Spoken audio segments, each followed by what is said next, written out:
Hey Soup, it's Claytano. Thank you guys for tuning in as always. And today I'm going to be answering a very common question that I get. And it's actually following my last video of my rune showcase that I had a question.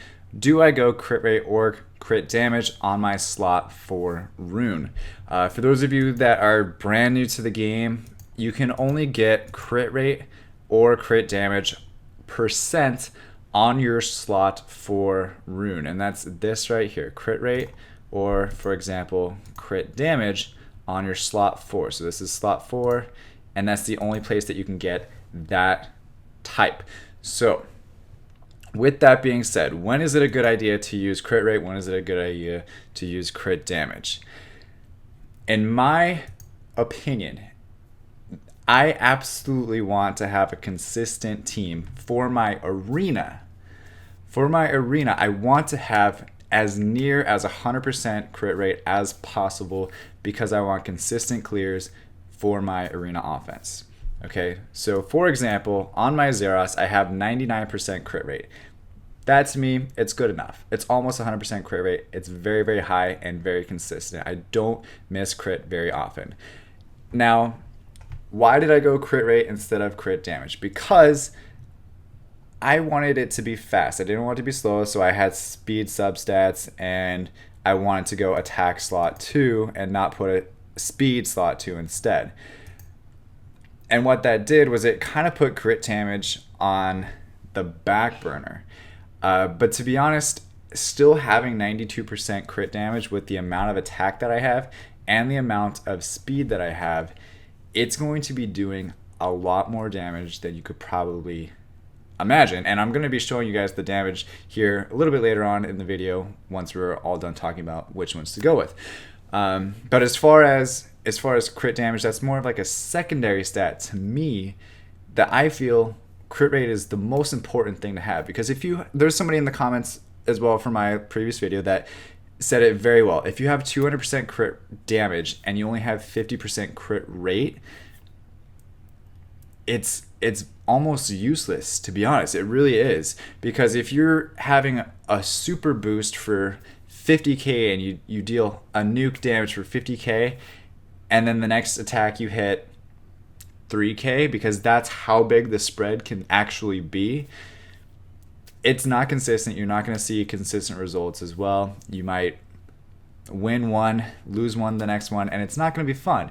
So make your team consistent. And a lot of new players that are watching this video as well, it is super hard. I know for a fact, even as a G3 player, like a top 10 player in global, I have an extremely hard time runing with enough crit rate when I put crit damage on slot 4. So I can only imagine how hard it is for other people to do it as well, because it's not easy to do. You got to have so many crit rate substats on all of your other runes that there's going to be stats that are going to be missing, aka attack, aka speed, aka having the right offset. Like if you don't have will or something and you got to put a crit rate offset rune or something like that, I can only imagine how hard it is. So what I recommend, especially for new players, is what I'm getting at, is to go crit rate slot 4 as a general rule of thumb. If you don't have close to or near 100% crit rate,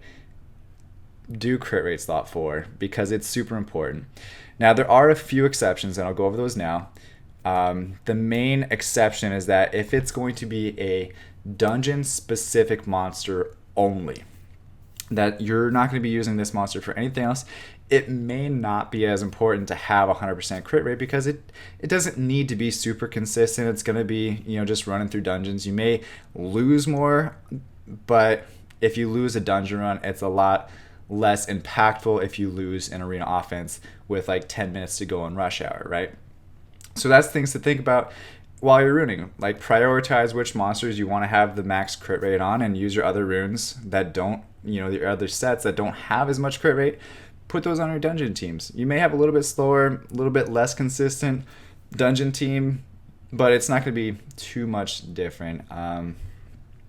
Now, with that being said, you still want at least a little bit of crit rate if you're going to be doing that, but it's not as important is what I'm saying. Now, another way that it's not as important is if you have a single target nuker, say like Theomars, it's, in my opinion, more important to have 100% crit rate on a single target nuker than it is to have on a AoE nuker like Zeros. The reason why is because, say Theomars misses crit, and I'm sure for all the people that use Theomars out there, they have missed a crit before. And tell me how much that sucked. When you're like about to kill a Chaesoon or something like that, and you miss crit, and the Chaesoon fully like heals himself off of somebody else, and you're just like, man, if only I could have crit there, I would have won this fight. So that's why it's more important, because if you miss your crit with a single target nuker, it's going to hurt a lot more than Zeros. If he AoE attacks, he misses the Chaesoon, but hey, he actually kills or, you know, severely damages the monster that the Chaesoon is going to heal off of, if that makes sense. So it's not as important on AoE nukers. However, I myself personally, if I'm going to be using a monster in arena, I want it to be as consistent as possible. So that's where I get the crit rate. I'll lose damage. I don't care. Like if I lose 5,000 damage because I don't have as much crit damage as I should, I'll take losing 5,000 damage and gaining that consistency across the board every single time. So that's my opinion on crit rate or crit damage. It's really easy. Prioritize crit rate. Crit damage should come secondary for arena teams, and then for dungeon teams, it's really up to you. Whatever you can rune with. I mean, if you can get consistent runs with having 50% crit rate, who cares? Like, do it. I don't care. This is mainly prioritizing for arena. Now, just to show you guys the damage for Zeros, I'll do it in a different thing, so that way you guys can kind of see it. I've been super slacking in arena, but let's go. Like I have 10 wings, like 80 energy. I haven't played all day, but let's just do it here. So I'll show you guys the damage. And you know what? No, that's not realistic.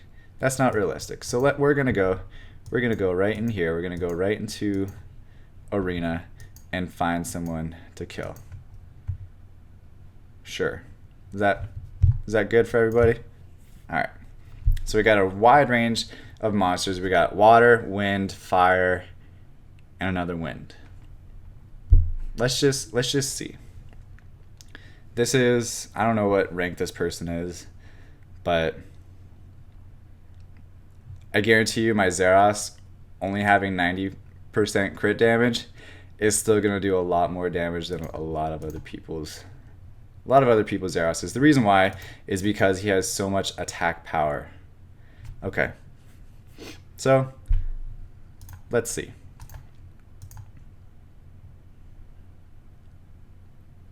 $27,000 on him. I forget what it was on that one, but it also crit on the Camilla, and it crit on everybody though.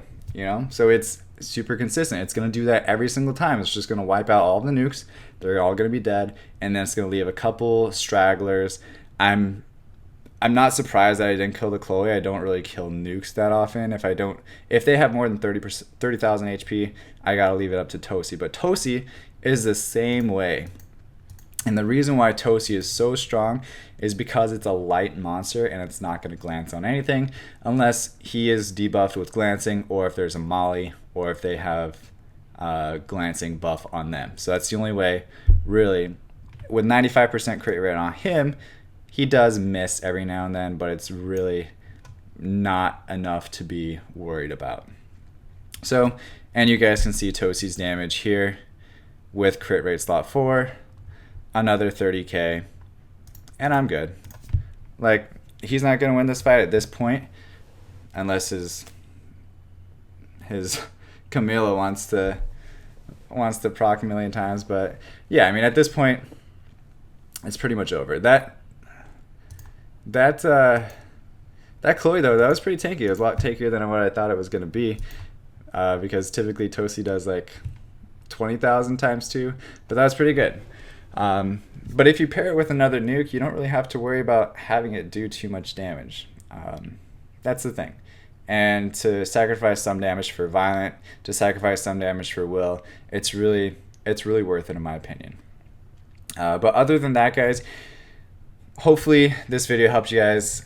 Please like and subscribe if it did for more videos all the time. And thank you guys so much for watching. Stay soupy as always. Peace later. Bye-bye. So thank you guys so much for watching. If you like this video, please like and subscribe so you don't miss the next one. If you want to see my previous video, you can click on the link or visit me on Facebook, Twitch, Instagram, and Twitter. Also, I just started making t-shirts, so check out my website at www.claytano.com to see all of my gamer-inspired apparel. And as always, stay soupy and don't be a potato.